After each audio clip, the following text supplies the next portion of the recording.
Hey YouTube, what is up? It's CS back here with another installment, and here are my picks for Strikeforce Overeem versus Werdum. Well, folks, you might have seen my first picks video already for Overeem versus Werdum. Took that down due to the fact that the middle bout, Gina Carano versus Sarah DeLoyo at 145, was scrapped due to the fact that Gina Carano couldn't get medically cleared for this bout. So that's unfortunate. But since that bout's off, now comes in lightweight bout between KJ Noons and Jorge Masvidal. That so happens to now be the first fight of the main card. So let's take a look at it. Alright, people, so we have a very interesting matchup here. Masvidal and Noons, two similar yet different fighters going at it. Um, Wow, I was very split on this up until a few minutes ago. I finally came to conclusions to what I see most likely happening, and that's a Jorge Masvidal UD. I think Masvidal is a more dynamic fighter. He moves a lot more, pretty good lateral movement, moves forward when he needs to, has very good power in his hands, yet he's pretty technical. I think we're going to see a lot of kicks from Masvidal due to the fact that, Nunes is no threat to take him down. He doesn't exactly have a submission game, so I don't think that Masvidal will have any problems in terms of throwing kicks. I think that might throw Nunes off, and I just think that he's going to be very hard to cut off for Nunes because Nunes is going to have to, he's going to want to counter punch with Masvidal, but I think that Masvidal moving around a heck of a whole lot, Nunes is not going to be able to time him very well, and I just can't see Nunes dictating the pace of this fight with his technical boxing.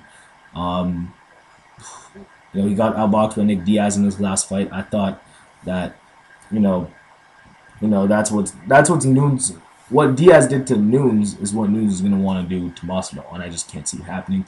Just like I said, Masvidal is too dynamic of a fighter, so I gotta pick him by unanimous decision because I don't see any of these guys finishing each other, and just stylistically the way Masvidal fights, I think the judges are going to want to see it. So I got Masvidal winning via UD.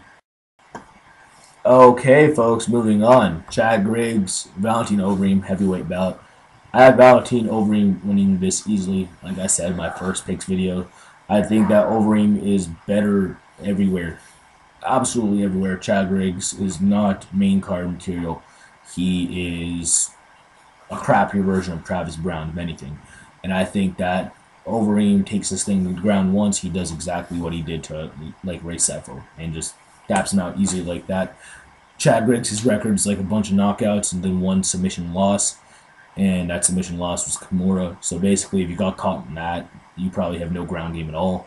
And Valentin Overeem is very capable of, doing that to you if you do wind up on the ground with him. As long as this thing's standing, I look for Valentin Overeem to not get hit because it's a very big possibility like he could.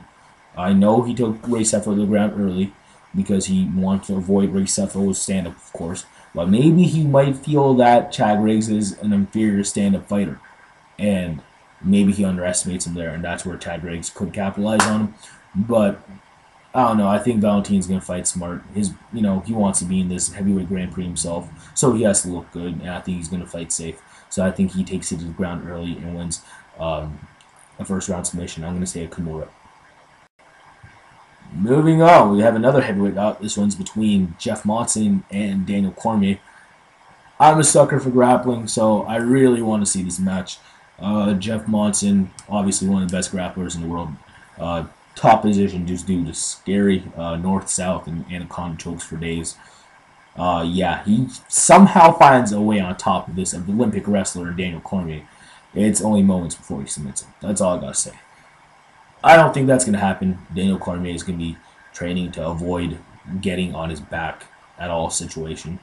I think that Daniel Cormier being a stellar wrestler, one of the best wrestlers in MMA, I think Jeff Monson's going to be posing as not much of a threat in terms of out-wrestling this cat. Because that's what he's going to do to Jeff Monson. Jeff Monson is just going to be put on his back. He's not a very good bottom position grappler, so he's not going to pose much of a threat there.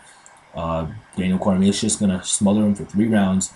And, probably like, occasional hammer fist or ground pound or whatnot. He's not going to give Jeff Monson a chance to, reverse position or whatnot. He's just going to stay on top and win a boring decision like that. But I think that, if Monson does get on top just once, I think Cormier through the fight. But I just can't see Cormier, losing this fight. I just think it's a very good matchup for him, just because grappler versus wrestler, whoever gets a better position first wins, and Cormier is going to be doing that throughout the match. I just can't see Monson getting in a dominant position. I just can't. So I got Cormier winning via unanimous decision. Okay, now moving on. First bout of the second half of the Heavyweight Grand Prix. This one is between Brett Rogers and Josh Barnett. I like Josh Barnett in this bout. If he shows up in shape, wanting to win with the fire that he used to have back in Pride, he wins as easily. I think that Brett Rogers is such a one-dimensional fighter.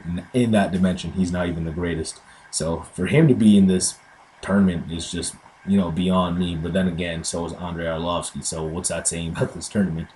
Yeah, I just can't see Brett Rogers knocking Josh Barnett out. I think Barnett is just going to come in there, bell rings, pick Brett Rogers up and drop him. That's it.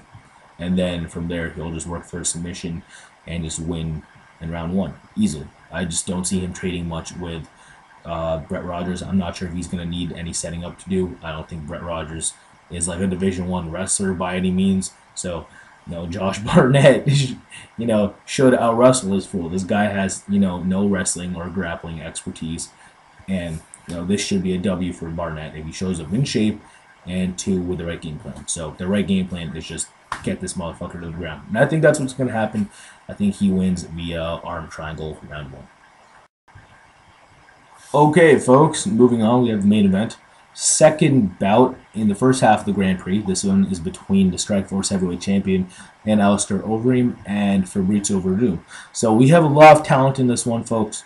Fabrizio Werdum, obviously one of the best heavyweight grapplers in the world.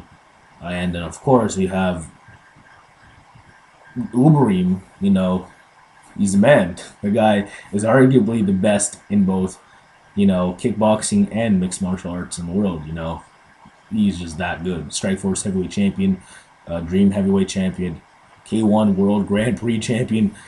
Yeah, Overeem's pretty much the man when it comes to combat right now. And I think Werdum has his hands full here. I think the only way Werdum wins is if Overeem fucks up. Overeem should be dictating the pace of this fight, and dictating where it goes. And the only place it should go, if it's Alistair Overeem, is standing up. Werdum's a very good striker himself, but he does not pose as a threat to knock out Alistair Overeem. Alistair Overeem's fought the best of the best in K1. He's fought Badr Hari, Gokhan Saki. They all hit like motherfuckers, and, he's beat them both. So, Vi Cavallo should not pose as a threat as a striker. And as long as this thing's standing, Werdum gets fucked up. But Werdum's somehow going to have to lure Overeem to the ground like he did Fedor, or somehow get him to the ground with either a double leg or a judo throw or, a trip, which I can't see happening. Overeem's way too strong, and he's just going to shake off any of that and just counter with a left or right hook and just put Werdum down. And I think that's what's going to happen. Werdum's going to look to clinch with Overeem. Overeem shakes him off and then counters with a big left or right and then just finishes him with another hand when Werdum goes down. So I look for Overeem to do that. I think he wins via KO punches. I think it's going to happen mid to late round one. Gotta go with Overeem here. So YouTube, that about does it for my picks for Strikeforce, Overeem versus Werdum. Again, sorry I had to make another video for this due to the fact that Gina Carano got hurt and shit. What can you do? But here it is. So we did replace that fight with something nice in Masvidal and Nunes. So that's pretty dope. Also look for my picks for the preliminary card. I'll have them somewhere on the screen.